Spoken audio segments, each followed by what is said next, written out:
intent was white male landowners. Most of the states had voting privileges reserved for white male landowners. So what that means is the overwhelming majority of Americans living today are disenfranchised. So when the country's founded, every person of color is disenfranchised. Every woman, regardless of color, is disenfranchised. And here's a dirty little secret. Depending on the statistics that you see, 30 to 50% of the white male population was disenfranchised. So as a result, you have a document that is greater than what the artists intended, because what the artists intended was just a subsection of that group. And so what you see throughout the American narrative, and this is sort of what I'm wrestling with, that paradox, the first words in the Constitution are "we the people," and you have different people who've been outside on the margins saying, well, who exactly are the we? Blacks, raising, women's raising, people of color, gay and lesbian brothers and sisters. So everyone's grappling with the we, and that's what causes the tension and the paradox. That's right. That's right. Thank you. That's a perfect introduction and kind of set things up for a segue. Because for me, the real question right now is whether or not that tension even be held in, whether or not we came to be holding attention. And so one of the things I wanted to, and I, I'm going to be doing is just going to particular quotation from your book and kind of some questions in relation to.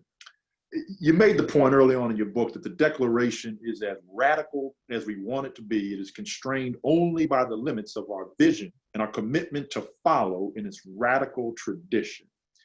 And one of the things that I have come to understand is that if we're thinking about this in terms of vision, our vision has been so deeply impaired by white supremacy and heteropatriarchy, and also an individualistic worldview. And the question becomes for me, what if our vision is so deeply impaired by all three of those? Certainly white supremacy is a central conversation we're having these days, that we cannot exceed these constraints. What if the radical idea is, as I said earlier, I think before you got on, kind of, really needs to be considered dead on arrival, retrospective in history, because that we, the people, was such a narrow, small, tiny group of the white landed gentry. And so the question is, restate that question, please. Yeah. So what if our vision is so impaired by white supremacy, heteropatriarchy, and an individualistic worldview that we cannot exceed these constraints to follow the radical tradition? And see, and that's why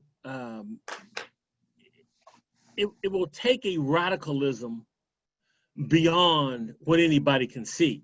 See, one of the things about change is that you can't have change.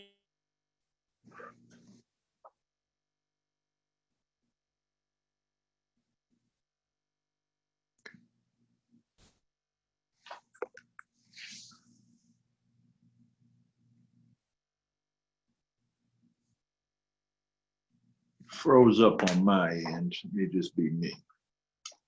It's froze. Okay, all right.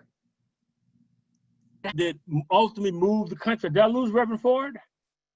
Yeah, so now I can hear you now. You froze up when you said you can't have change. You can't have change in comfort, is what I said. Okay. And so the radicalism, part of the radicalism is you have to make people uncomfortable. You can't have change because the status quo is comfortable. So a prerequisite is that it takes a radicalism to create the discomfort in order to create change.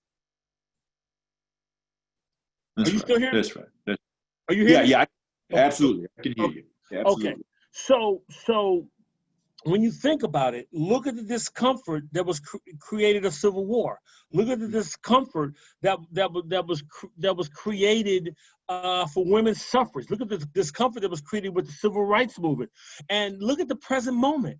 It was if I can use a biblical reference, when you look at coronavirus,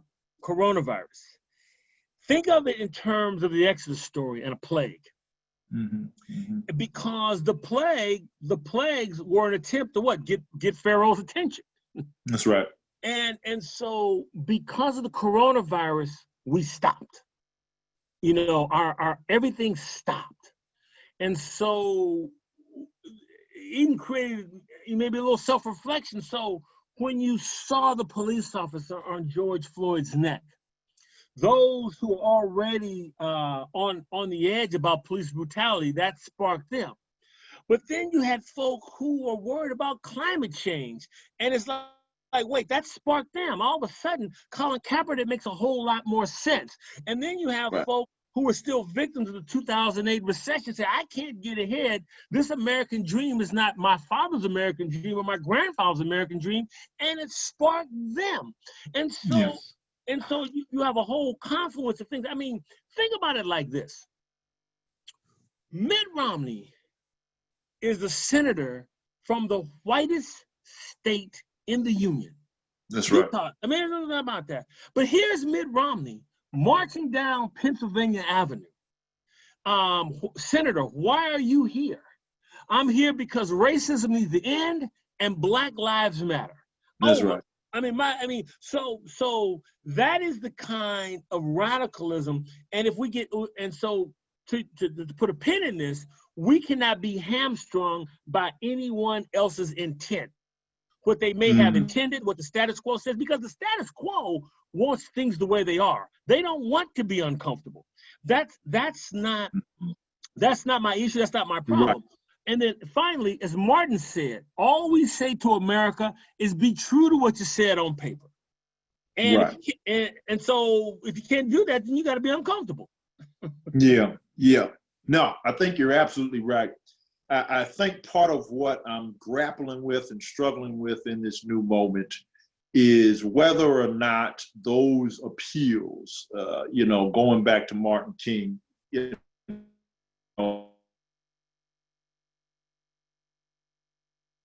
was laid out that Declaration of Independence in our. Okay, I'm sorry. No problem. So part of what I'm struggling with during this time, and this new season that we're in, is whether or not that civil rights era appeal that very much was based on, as you put it, the radical idea and claiming the we, the people, as inclusive of Black people, and basically making the argument, as King did so eloquently, that there's a check that's come back marked insufficient funds, and that we've come here to cash that check and cash in on the promise of the radical idea of the independence, of the freedom. And of course, the question becomes, after a while, if you go through this over and over again, does that appeal become stale? And do we have to start, talking about this and thinking about this in a new way? It's to the effect that, when we did one of the first kind of organized marches here in Winston, about a week after everybody else around the nation started doing it, one of my colleagues and friends, as we were in the march, wanted to start singing "We Shall Overcome." I said, no, don't sing that here. Don't sing that here. Right. We've been overcoming for too long. Right. And if we're still singing that song, there's a problem, right? We've got to have a new language. We've got to have a new song. And you talked it in another part of the book about, is this radical idea and are the contradictions that we've dealt with, that tension, as you talked about, is that tension stitched so tightly, as you said, that it has reached the limits of its tension, or does it possess the elasticity to endure? Mm-hmm. And that elasticity issue really struck me, because I think we have to talk about what determines the elasticity of the radical idea.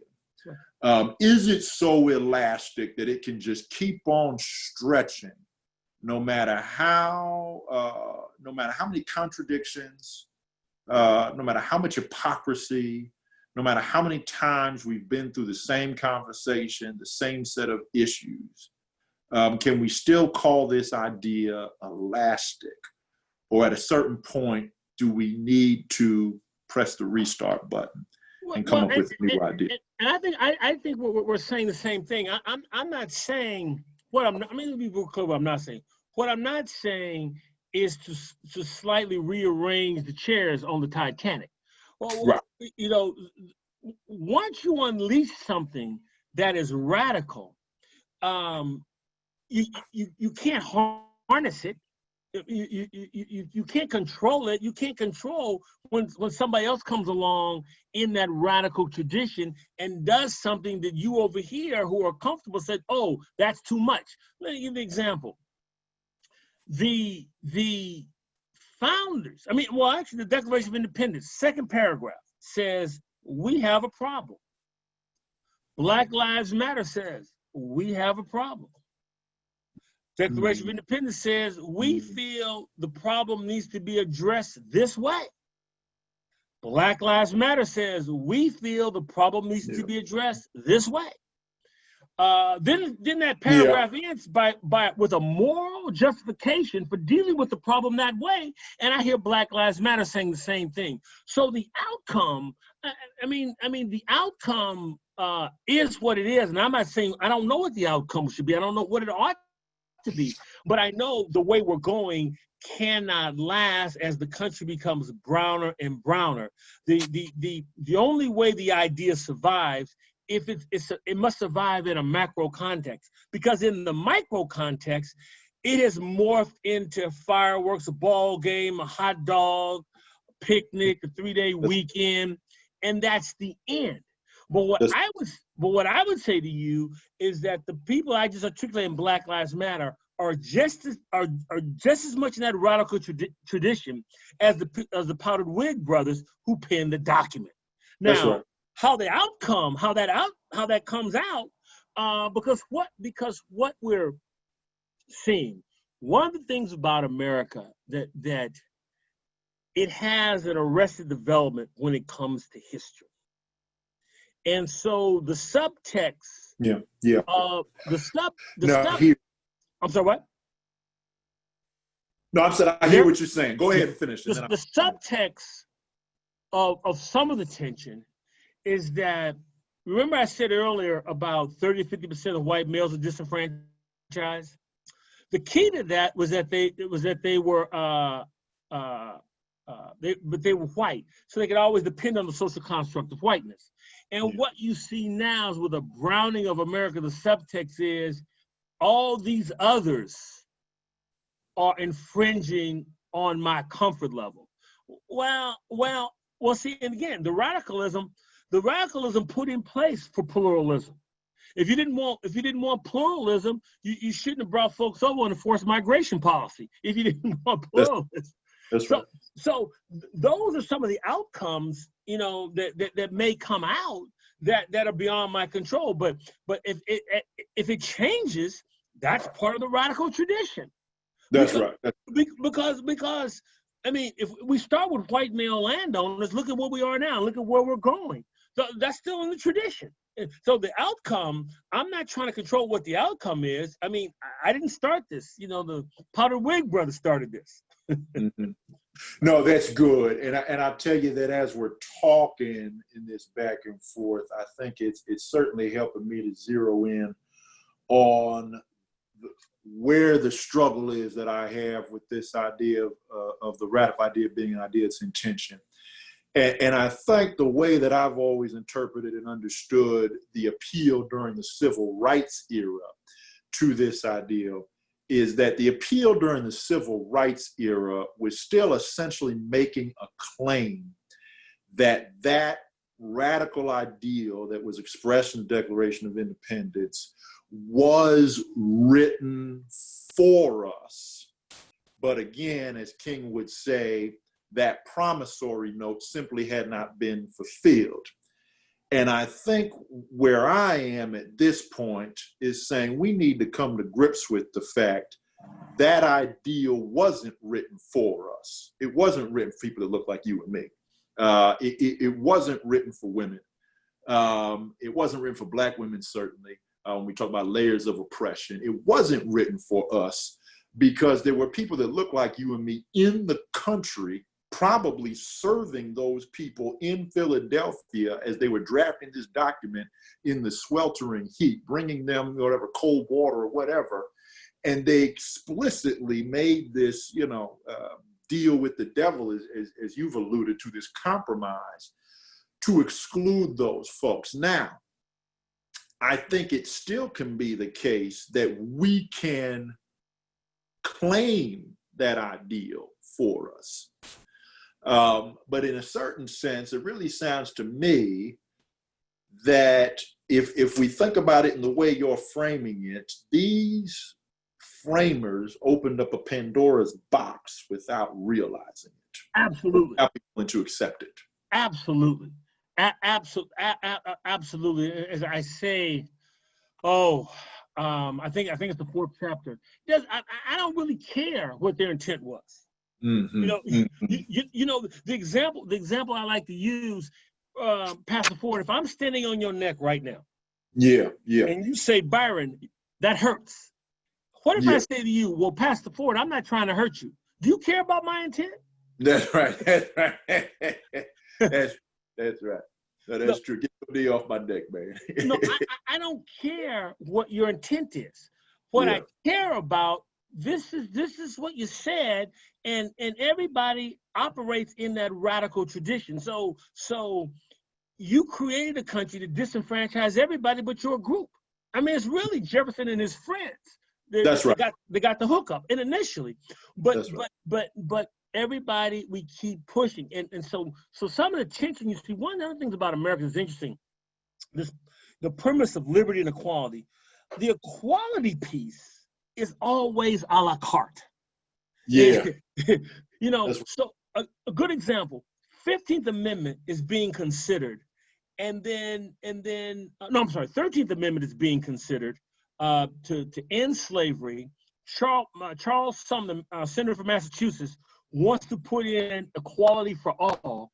And no, we can't do that because women might want to vote. So we can't have that. So as long as you have this a la carte justice, and so one equality at a time, you're always gonna have this tension, because 15th Amendment that allowed black men to vote. I'm going to emphasize black men. That's right. To vote through you got the 15th Amendment.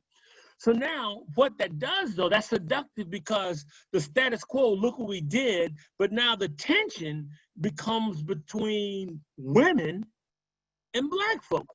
That's the new tension, and the status quo is on the sidelines, sort of, being entertained by the internal tension of folks who have been othered fighting among themselves. That's right. And so as a result, we cannot allow that to happen now. So I don't care about anybody's intent. Here's what it said. And I think the other thing with the intent, I think some people have said to me, when they talk about the intent, they feel that they've got to fall in line with how the Declaration has been presented prior to the moment. And I say no.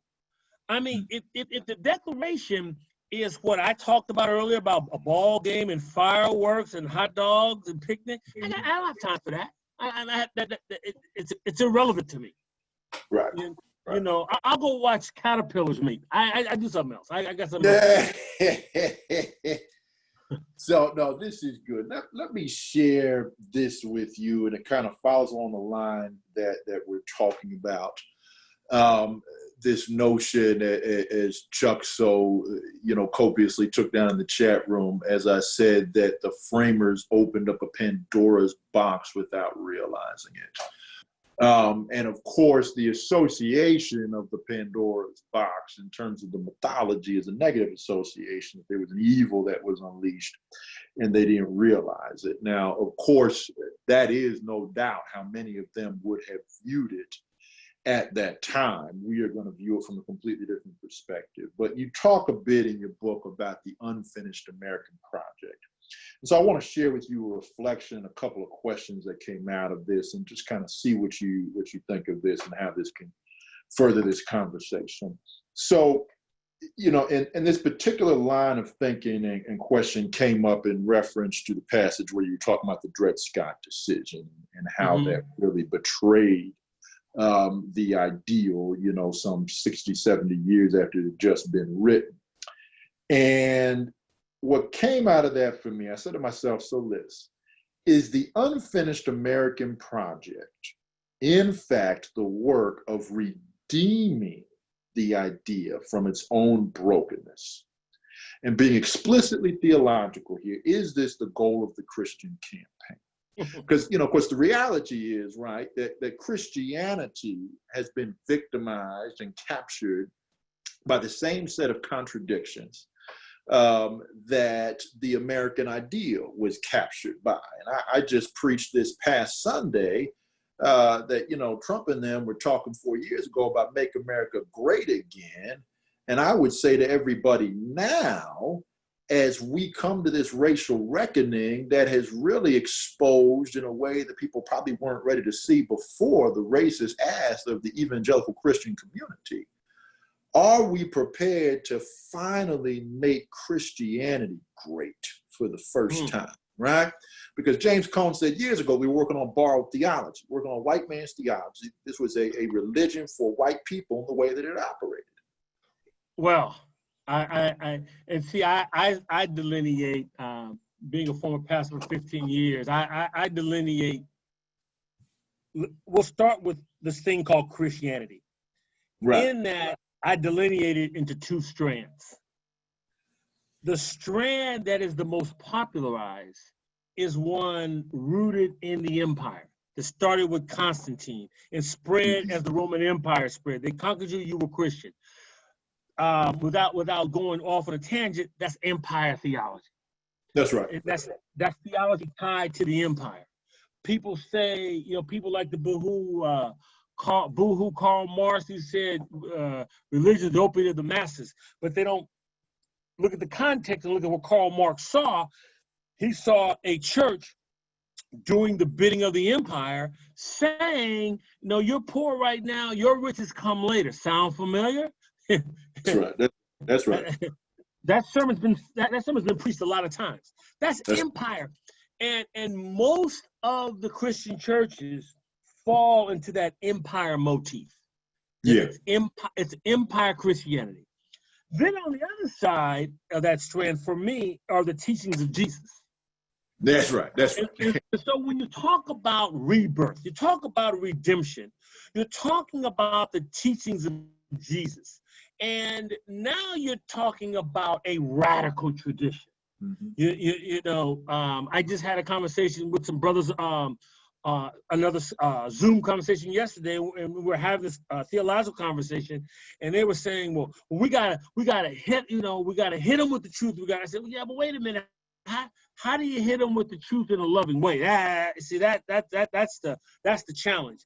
And the teaching of Jesus is a radical, upsetting, uncomfortable process.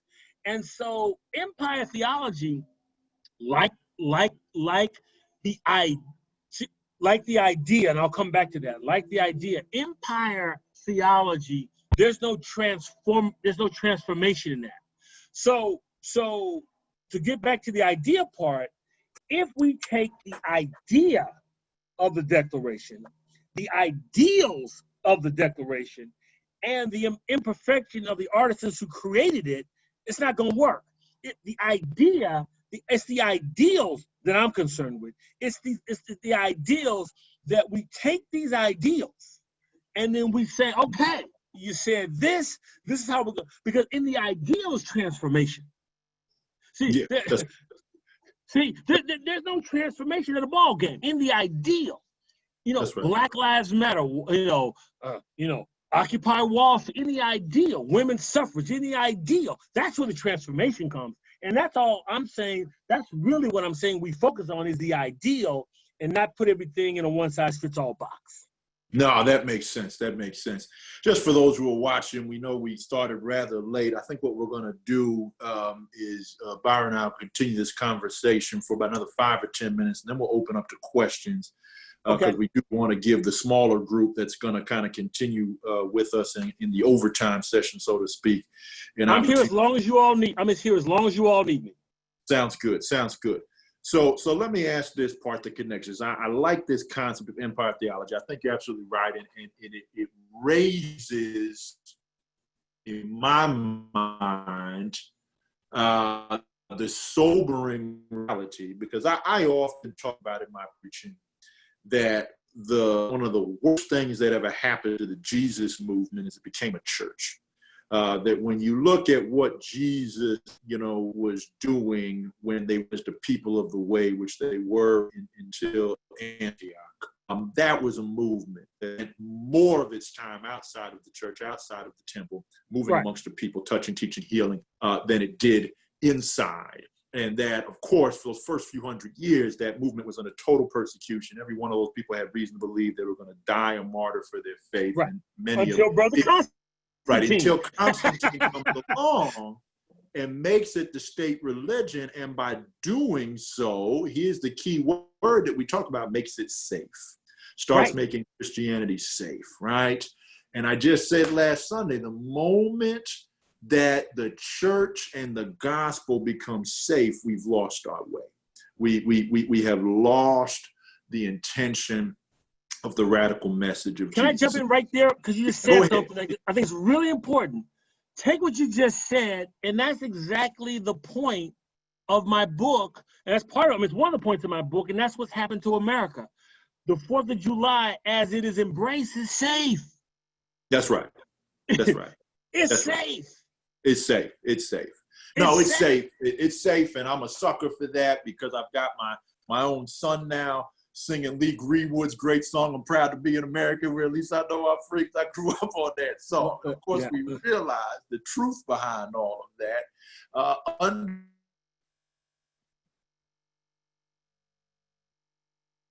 In celebrating Juneteenth, it's time for us to call for a moratorium on even claiming July 4th as Independence Day, because it was only independence for white men. It wasn't independence for Black people.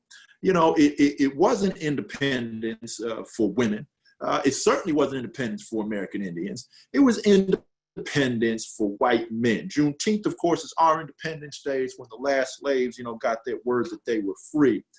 And I do think, white men with land, as somebody pointed out, the landed gentry, as I've said before, I do think that this July 4th is going to have to be approached differently than any July 4th in years. And we really are going to have to put ourselves back in the mindset of Frederick Douglass when he asked that question, what to the slave is the 4th of July, right? Because if we're coming to grips with the fact that this nation republic on stolen land, right? Stolen land, the fundamental contradictions, as you would say, in tension with this idea. And if we're finally coming to grips with what we all hope that is happening right now, there's certainly more white people seem to be coming to grips with that than ever before, then it may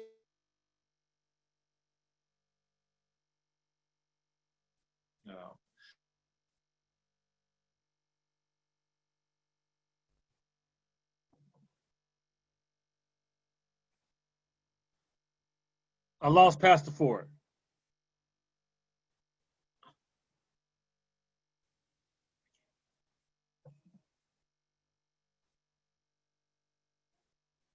Brother Ford, can you hear me? Here we go. Yes. There we go. I can hear you. I just got kicked out and back in. So what I was suggesting is that this is a year when I think we're going to have a reckoning with the July 4th Independence Day and the fact that we call it independence. And it may be time to set aside, in the same way that we're trying to set aside, quote unquote, these Confederate statues and these, monuments to colonialist leaders and all that sort of stuff.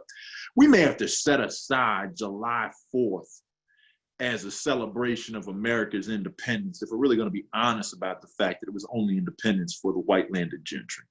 Well, that's a fascinating point. I think what it sparks for me is that as I said earlier, it's our sophomore approach to history. So you want to talk about Jefferson signed the Louisiana Purchase, but you don't want to talk about how that started what ultimately became the Trail of Tears. Right. That's right. You want to talk about the greatest generation, but we don't want to talk about the fact that black brothers came home, got lynched in their uniforms. I know that's right. So the mere fact that we still must have a Black History Month is reflective of America's sophomoric approach to history. Yeah, that's right. Because this is why sophomoric is immature, because a great nation, in my view, celebrates its high and its low acknowledges its high and its low moments. That's right. That's right. That's right. Can I use a basketball metaphor for just a minute? It's like me want to talk about the 20 points I scored, but I had 9 turnovers. That's right. I don't tell you that part. And so these different histories, Black history, women's history, Hispanic history, LGBT history, they have unflattering narratives of the dominant culture. Mm-hmm. And so then it's like, well, I hate America, and it's that sophomore thing, I don't want to hear it. And until we can reconcile our history, because you mentioned Dred Scott.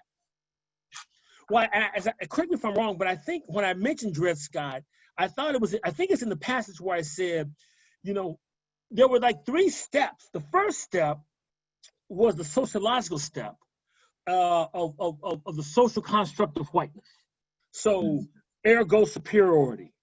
The second step was I guess, an intellectual, if you will, I'm using intellectual in quotations, to say that the Black brain was inferior to the white brain. Those studies were done in Northern universities as well as Southern universities. So that, it wasn't just the South.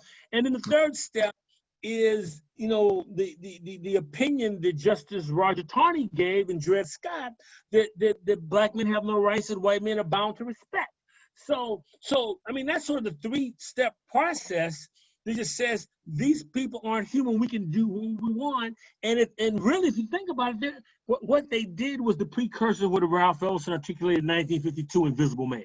So so that's sort of what we're living with. Go ahead. No, you're absolutely right. I mean, they made Black people invisible. And that was the invisibility that Ralph Ellison was talking about. So I'll tell you what that brings me to, and I want to just raise this, and let's talk about this for a minute, and then we'll open up to questions that people may have. Brother Chuck is on fire, so we got to get some questions.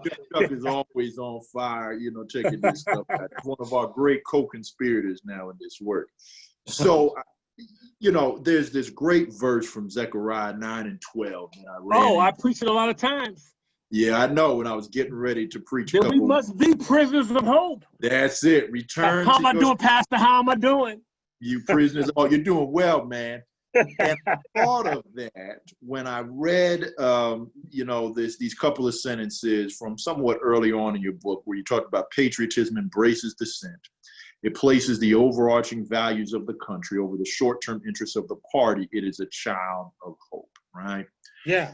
And so the only way, however we look at it, however we frame it, the only way that we can possibly, I would put it in terms of redeem America from the damnation that we have suffered because of the original sin of slavery and genocide of the American Indians.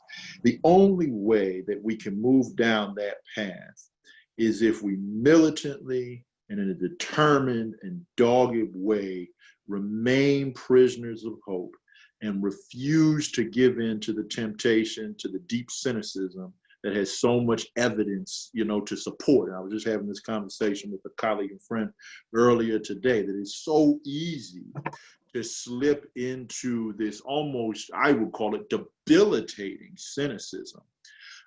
Because the evidence is right there to justify it, that everybody's full of it, that the radical idea was a lie because it only applied to the white male landed gentry, that all of these people engaging in performative acts, cops kneeling with protesters and hugging protesters and legislators wearing kente cloth and talking about black, that all this is just BS because everybody's done this stuff before. It doesn't mean anything. And we're just going to assume that they're all full of it, right? And my issue is, if we are not careful if we are not careful, we will end up expending the energy that we need to push this idea forward and to claim it for all of us and not just some of us. We're not spending that energy on our own cynicism and our own sense of pessimism, possibility of the future. Let me. Oh wow. Let me start here. Yeah. One of the things, and what I'm about to say is in no means want to even have it perceived that I'm saying that the current movement needs to be like the civil rights movement. That's not what I support young folk doing what they do the way they want to do it. Right. But this is what I'm going to say though. I'm using this comparison. Yeah. Two things about the civil rights movement I think are really, really important. Number one, Brown versus Board of Education was 1954.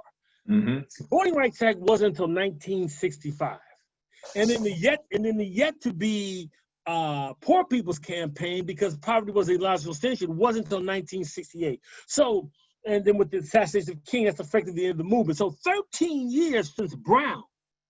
That's right. You know, the status quo, if it's comfortable, the status quo is just not going to say, oh, you know what, my bad, dog, you're right. We're going to change it. It doesn't work that way. So it takes an ongoing effort. Now, the other piece I would say about the civil rights movement that I would want this movement to at least think about.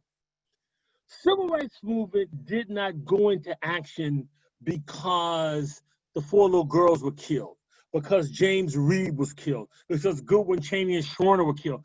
They went into action ongoing because in order to have change, you've got to change the narrative from reactive to proactive. And so it was the ongoing effort that made the country, that put the status quo in a reactionary posture.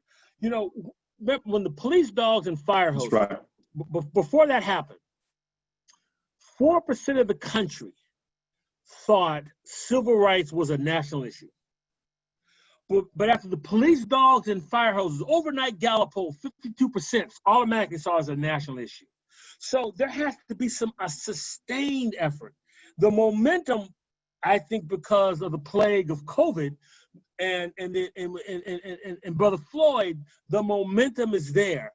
But if we go back, we got some kente cloth.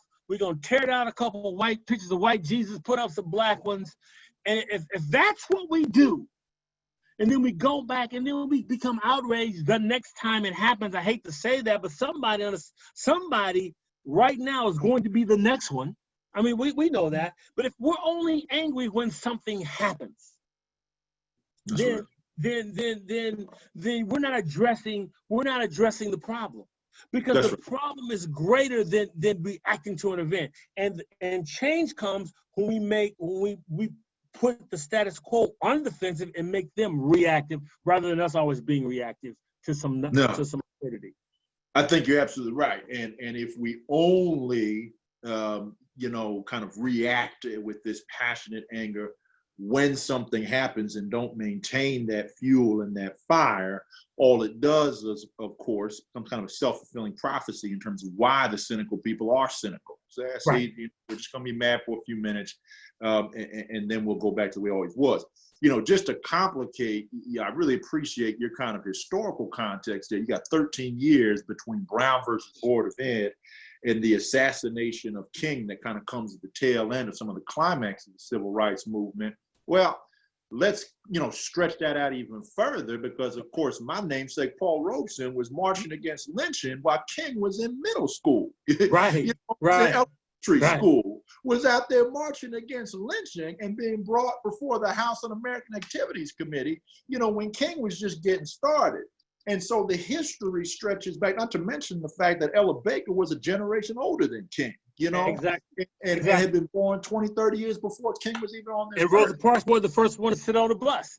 That's exactly right. You got Claudia Goldman, but she wasn't respectable enough, to be used by the civil rights movement. Right. So this is where we get back to that old saying, that King made famous, that Theodore Parker, first said about the arc of the moral universe being long but bending towards justice. Yes. And of course, the issue is exactly how long is that arc? And exactly at what point are we going to get to that bend? You know, I have said to people that we have to realize that the bend doesn't happen automatically. We have to bend the dang arc. You know, we have to bend towards this. We can't just wait with the kind of, again, opiate Christianity, pie in the sky mentality that magical thing's going to come and happen and bend that arc. We're going to have to actually keep on moving down that arc and decide when we're ready to bend it towards justice. No, you're absolutely right. And let me just say, before I say what I was going to say, let me just say this, since you mentioned your namesake. You know, we talk about America being Arrested Development when it comes to history. Yeah. This country owes Paul Robeson an official apology.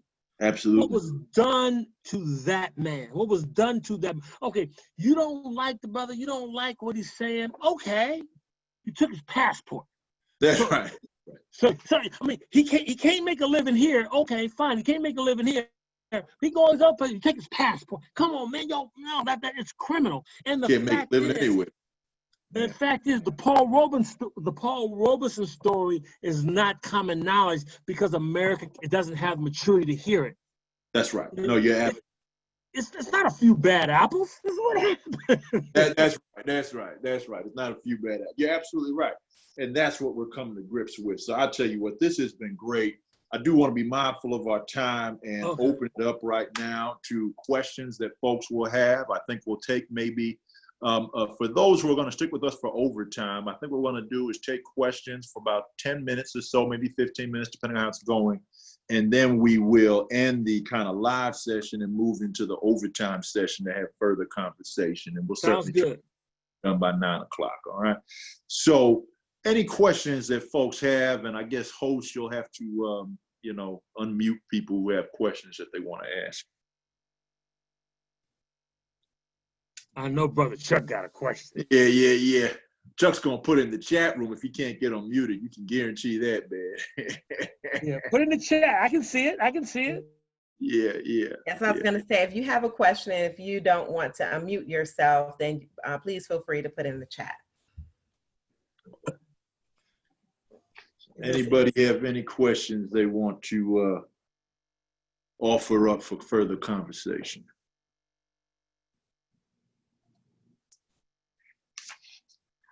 Okay. While we're waiting on questions, I know you got a couple, Pastor. Yeah. Here we go. Here's Chuck. Okay, so let's see what Chuck is saying. As you stated, it's so easy to slip into debilitating cynicism. What are the practices you use to avoid that? So, Professor, I'll throw that to you first. What are the practices we use to avoid slipping into cynicism? Well, you stole my line because I like to be profound. Everybody go, "Woo, that's deep," but you stole my line. But no, I self-identify as a prisoner of hope. When you said Zechariah, that's why I knew where you was going. Yeah. And our hope can never be commensurate with what we can see. That's right. For me though, and the other piece is history. The other piece is history. Okay. Yeah, somebody else there. Mute yourself for a minute, please, if you're not speaking right now, so we can let Professor Williams finish his answer. The other piece is history. As bad as this present moment is, and we're still pretty much confined to our houses, depending on where you live. I'm sitting outside on the porch talking to you. What slave would not exchange places with you and I right now under strict lockdown conditions of COVID-19? That's right. You have to understand you have to understand the condition. I'm having this conversation with you because not only do I stand on the shoulders of Martin and Fannie Lou Hamer and E.D. Nixon, and we just call the roll. I mean, there's just so many people who have had so much worse. My darkest today is infinitely brighter than the slave's brightest yesterday. Just knowing that, I can maintain that Zechariah passage and be a prisoner of hope. That's exactly right. And, you know, two things that I'll drop in an effort to keep on being profound, Professor, is that you know, the Apostle Paul has that passage, and I think it's in Romans, where he talks about we do not hope for what is seen, because hope that is seen is not hope, right? No. And so that, you know, to your question, Chuck, that's a difficult reality to live in day by day, because it's difficult to keep on hoping for something that you feel like you're never going to see. But of course, that then becomes the challenge of they have, you know, kind of an interfaith multi-conglomeration of people watching tonight. But the reality is, from my survey of it, every major religion has a concept is invested in. And through the different messianic characters that each of our religious traditions kind of lands on. But every one of these faith traditions has a concept of hope. The other thing I'm going to tell you, I'm going to share with you the founding senior minister of the church I grew up in, Professor Harry Emerson Fosdick, who preached this tremendous sermon where his main point was. So you're a Riverside his main brother, point was, he said, yes, sir, I'm a Riverside brother. And Fosdick said years ago, you have to learn to doubt the doubts, right? Yeah. That instead of investing yourself in doubt, you have to learn to doubt the doubts. So, you know, to your question, Chuck, when I look at these performative acts, as people have called them, that are going on right now, and look at the police chiefs kneeling, or the congressional people with kente cloth on, making a big kind of show and photo op of that, the doubt can creep into me. Oh man, this is just for show. They're just doing this right now. It's a great photo op. And you have to challenge yourself. And I'm going to choose to doubt that. I'm going to choose to doubt that. And what I said is that I'm going to give people the benefit of the doubt now and immediately challenge them to make good on their performative act. And so that's the way that I get at it. But let's see if we have any other questions here. Okay. Now, anybody else have questions they want to throw out to us? Anyone else with questions they want to ask or throw out? William Sloane Coffin is one of my favorite preachers. So Yo, man, William Sloane Coffin was I grew up under him as a child, man. Oh, I know. One of my favorite quotes of his. Oh, here we go. We'll talk that lesson. What? Okay, so we got some backstage. All right, so we got the backstage group is being advertised here. Okay. All right. If there are no other questions, I think we'll get ready to go to the backstage, but I'll just give one more go round. Does anyone else who's not going backstage have any other questions that they want to throw out and ask right now? Professor and I'd be happy to try to engage them. A feeble attempt. Yeah, feeble attempt. That's right. Okay. All right. Well, for those who have joined us, whether it's on Facebook Live or part of kind of the general audience here, I hope you found this conversation to be intriguing at least. I do not profess to be the smartest guy in the room. I think guys like Professor Williams are much smarter than me. And so hopefully... I got cue cards up here, brother, so you know what you talk about. I know what you're talking about. So hopefully something that one of us has said has made your evening worthwhile, and we thank you for your contributions to A4E. If you haven't had an opportunity to make a donation to A4E, we certainly invite you to do so. All of this conversation that we are having right now about the Unfinished American Project is really what anchors the discussion about educational inequity in this country. Yes. The very same group of people that were excluded from the We the People are the very same group of people who have suffered educational inequities because they weren't included to begin with. And the reality is, if you even look at the history of American education, the public schools were set up to educate white people first and foremost. All of the years ago, the public school system was set up. So all of this is interconnected. And again, I hope that there has been something here that has given you something to think about as you go on further down the line. We're going to get ready. Kels, are we ready to shift into the backstage? Is that right? Okay, so closing words. So for our general audience, Professor Williams, you want to offer some closing words? I'm gonna offer the closing word this way. And I used to use this as a benediction. I close my service. It comes from Leonard Cohen. And Leonard Cohen says, ring the bells that still can ring. Forget your perfect offering. There's a crack in everything, but that's how the light gets in. That's good. So as long as we're open with all these challenges so that the light can get in, transformation is possible, and we can all be prisoners of hope. Amen. Amen. Wonderful. To our general audience, we thank you again for joining us. We apologize once again for the delays we had at the beginning, but we're glad that we were finally able to get together virtually here and have this conversation. Be encouraged, look for the light that breaks in, and be prisoners of hope. We'll see you later. All right. So Kelly, you let me know when we're ready to start the backstage session, okay?